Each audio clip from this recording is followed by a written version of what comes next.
DM साहब से मिलने कोल्हुआ माफी गांव की समस्या को लेकर आई हूँ।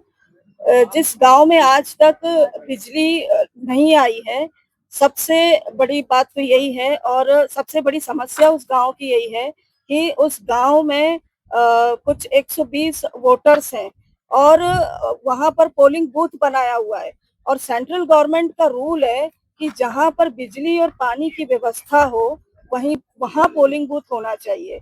तो किस बेस पे वहां पर पोलिंग बूथ बना है, पहली बात तो ये है। आज सर से मैंने बात किया और सर को कहा है कि आप वहां पर जाकर और देखिए गांव के आदिवासी जो वहां की पॉपुलेशन है वो सारी, ना तो उनको बिजली की व्यवस्था है, ना उनको पढ़ाई का व्यवस्था है और ना चिकित्सा की व्यवस्था है, जिसमें कि 5वीं तक वहां पर स्कूल है। उसके बाद उन बच्चों को फतेहगंज 10 किलोमीटर दूर उस गांव से जाना पड़ता है, जो कि बीच में जंगल पड़ता है। तो उन बच्चों को पढ़ने के लिए कोई साधन नहीं मिलता है, इसलिए 5वीं के बाद वो आदिवासी बच्चे उसी गांव में घूमते मजूरी कर कर अपना पेट पालते हैं। अगर वो पढ़ना चाहें तो उनके पास पढ़ने का कोई साधन नहीं है और ये सरकार की जिम्मेदारी है कि उनको शिक्षा की व्यवस्था कराई जाए।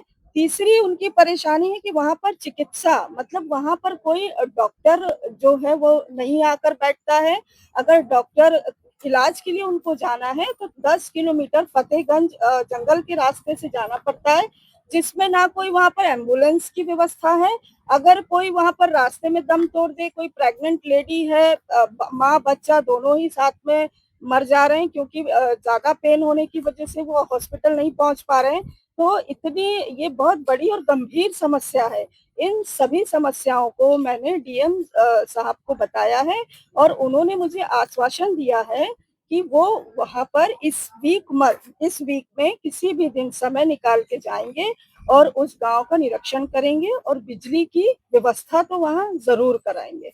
पूर्व में बताया जा रहा है कि आज़ादी के बाद से लाइट नहीं पहुंची है, तो वहाँ को लेकर किस तरीके से काम करेंगे? देखिए, मेरे संज्ञान में आया कि कोल्हुआ माफ़ी जो है वहाँ पर बिजली अभी तक नहीं पहुँच पाई है।